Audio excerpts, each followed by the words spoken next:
level until 0 people are the ones that are doing this thing that we don't want done. But at a certain point, you do have to evaluate what is the cost and what is the benefit. I don't think that's crazy, right? I mean, if the wall were to cost $200 billion to prevent 100 people from crossing illegally, would we still be saying that it's worth it?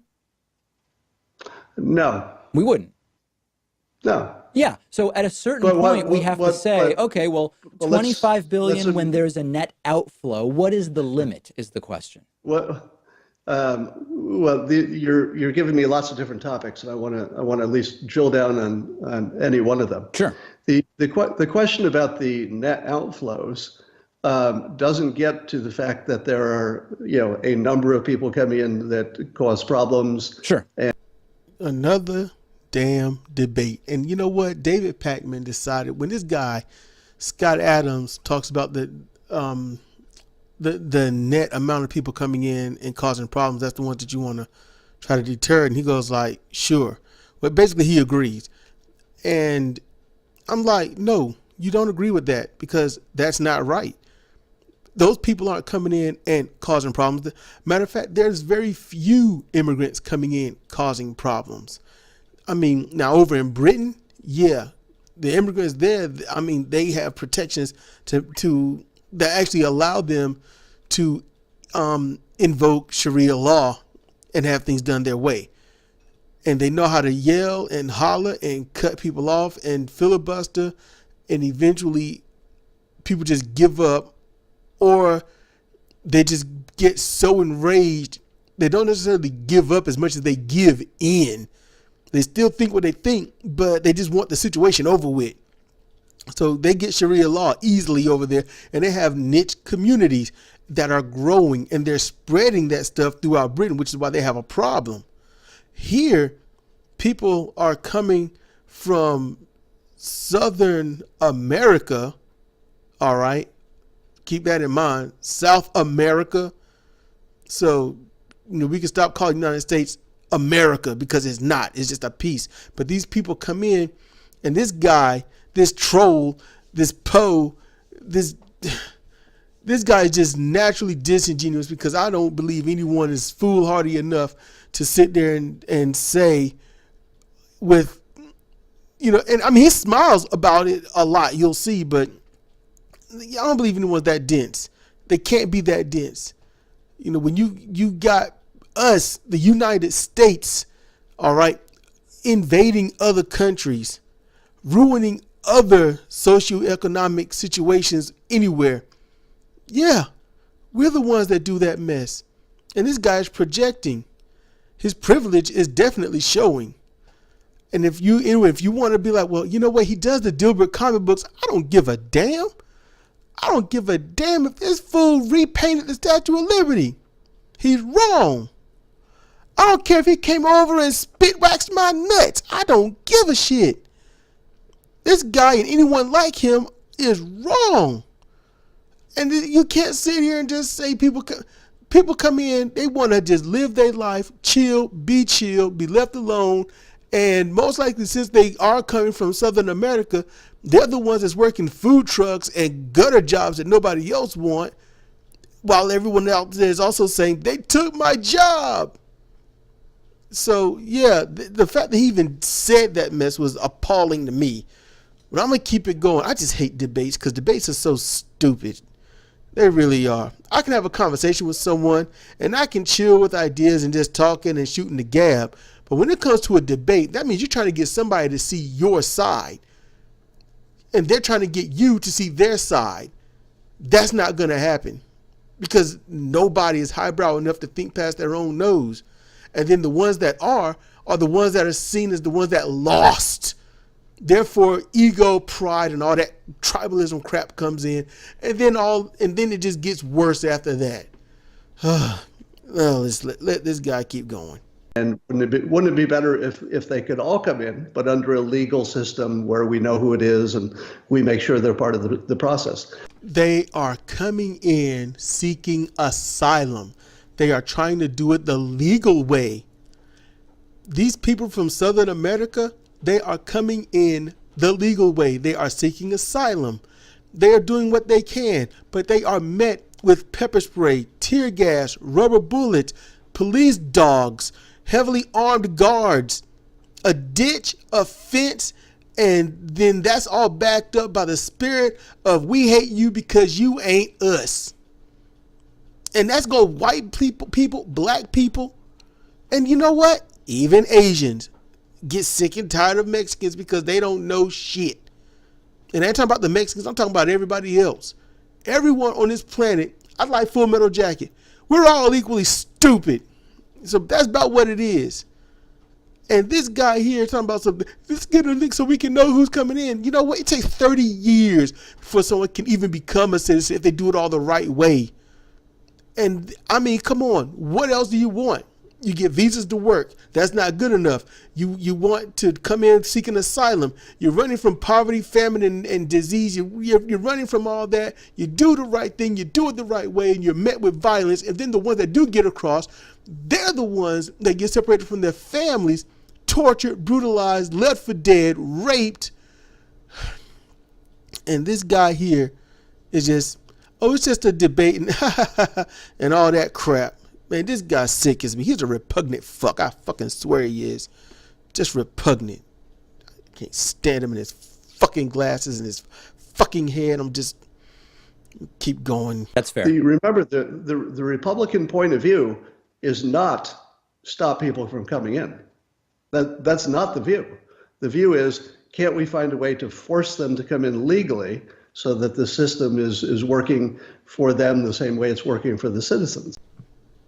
This guy says this shit while these Republicans are the ones that voted for Trump to keep him out. We don't want them coming across our border. This is our land. This is America. This ain't no damn Mexicans.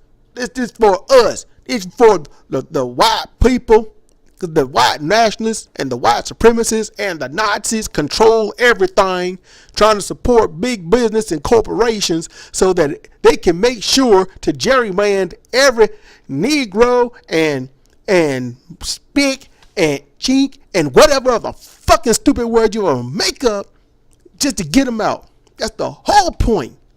That's the whole fucking point. That's some bullshit.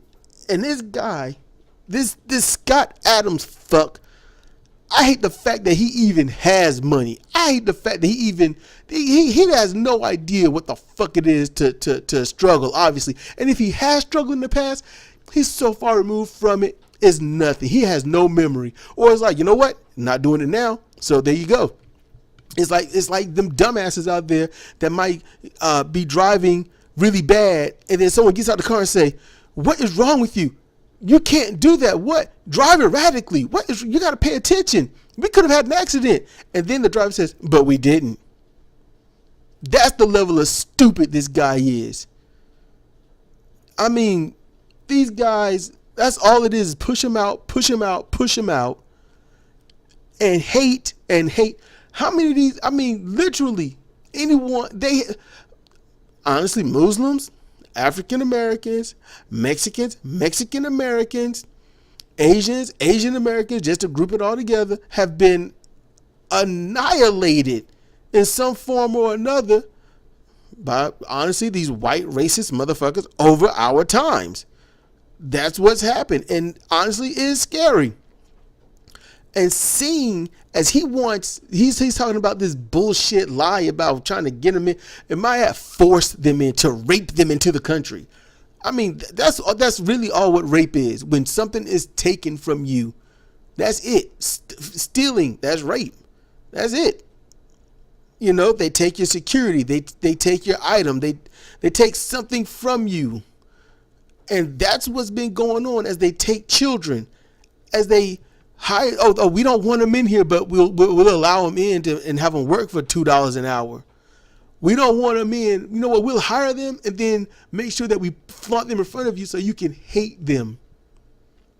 It's just, if the American public would stop being stupid for just 40 minutes, fuck the research, fuck the data and all that. No, just think. Just think. Right now, right now, Monsanto and their glyphosate crap that causes cancer, which happens to be in Cheerios, wines, beers, foods, it's in salads because that pesticide is sprayed in gardens, it's sprayed in farmlands. So therefore, we're all getting cancer at some point, which is scary. And we can't stop it. And yet we're worried about some goddamn people coming over here trying to get away from starvation, to get away from rape, to get away from murder, to get away from the drug cartels, to get away from sex trafficking. I mean, they're going to run away from countries of sex trafficking and find a bunch of R. Kellys around here. But it'll be okay because, as you know, R. Kelly's innocent. Why? Because we let him be. So all these people that the guy that raped the 6-year-old girl, he's innocent because we let him be. The cops that murders black people and Mexicans and a few Asians, they're innocent because we let them be. Nothing changes if we don't change to make it change. And since we're so fucking busy, too busy trying to make a meme or nod our head or go to church and hope to pray this shit away, it's going to keep happening. That's the fucking problem. We need activism. We need activists, and your vote is actually the best form of activism you can get, and you waste it trying to go fair weather instead of what's right. Ugh. Change, please. Let's keep this going. Yeah, that's the most sanitized version that we've sometimes heard. But then when we remember, well, we want people from Norway rather than shithole countries, and they're not sending their best, they're sending criminals and rapists, and some I'm sure are good people, and 2/3 are not coming in. But hold on. And 2/3 are not actually crossing the border. I don't know how all of that gets us to the solution's a $25 billion wall. Let me just pick off your worst part of thinking in that statement. The fact that the vast majority of people come in through overstayed visas is not in any way connected to whether you should have good border security. Because the fact that somebody might burglarize my home doesn't stop me from not wanting to be mugged in my car. I mean, they're just. In all honesty, fuck his home and fuck his car. If somebody burglarizes him, I'll say, you know what? Why didn't you just get the $25 billion to build a wall around your home so that nobody can burglarize your dumb ass? Because $25 to build a wall to keep people out could easily go towards infrastructure, building actual jobs, warehousing, manufacturing, assembly, production in general, not just retail. Not just let's make a place where we need 40 employees, but have it ran by 10. A place where you got 18 checkout lines and only 3 open. A place where it's like, is it paper or plastic? No. We want to save the environment. This is our thing. We want to save the environment, so we're not going to use plastic. We'd rather use paper. Oh, that stuff that you're going to throw away into the trash heap, or what you're going to use to burn, or what you're going to use to recycle. And recycling adds a lot of pollution. So, I mean, that's our thinking. You're not going to get out of polluting. You're just not. I mean, there's a way to do it, but no one's going to do that because, that costs a lot of money. People are more worried about money than worried about anything else. So much worried about money that people actually they die because they say, I can't afford the ambulance. I cannot afford this $400 to $800 to $1,200 ambulance ride of 5 to 30 minutes to a hospital where my nightly stay is going to be on average $450 for a procedure that is so common and so hackneyed, but it's going to cost $50,000 to $70,000, and then get on drugs that's going to cost $80 to $280. People don't want that, so they suffer and they die. And people with money don't understand that. And speaking about David Pakman, honestly, that guy is so damn dry. It annoys me. I'm like, you don't have a stake in this game. You're just a political talk head. I get a little information from him, but all I see is somebody that's obviously privileged enough where they just, I'm going to be professional and screw any emotion, screw any, showing that I can be affected by this. Now, getting all up in arms and pissed off like I do and like I can, that's not going to solve anything. But you know what? It lets you know how I feel. It lets you know exactly where I stand on it. Opposed to being dry, opposed to sounding very monotone or even toned. Like I don't care. That's the issue. Sounds like you just don't care. He's just getting views and, he's speaking on the progressive mindset. He's progressive Democrat, but not progressive actually. And that's the problem I have with a lot of them. And I get it. He doesn't hate Scott Adams or whatever the fuck his name is. He don't hate him. He's not against him. But I would definitely see it as disrespectful for him to laugh in the face of others suffering. That's where I would draw the line. And I would tell him, it's not funny. This isn't funny. People are suffering based on other people's beliefs. That's it. These people are trying to live and they are suffering on someone else's belief. That's sad. That's sad. Because you have all the knowledge, the percentage, the data. You've got all this, but the belief is what's hurting them. And that sucks. And I don't know what it's going to take. Because this isn't about religion or secular. This is just about emotion. I feel this way. I heard this from someone I like. Therefore, I believe it. And I will not accept anything else. And you've got someone that should know better. Someone that should definitely know better, smiling and laughing. And someone who's much younger than me, more educated than me, smiling and joking about it. People's lives are nothing to joke about. If you're in trouble and you need help, do you really want two people to debate about it and laugh when they could take action and help you? Just saying, think about that. Because comparative reasoning, it ain't about what you do, but why you do it. It ain't about what you think, but why you think it. So come on, everyone. Let's think better. And I know we can do it. It's a struggle. It's hard. But it's okay to change your mind on things you thought you knew. It really is. It really is. This is Cedric Kennedy for Comparative Reasoning. Thank you for listening.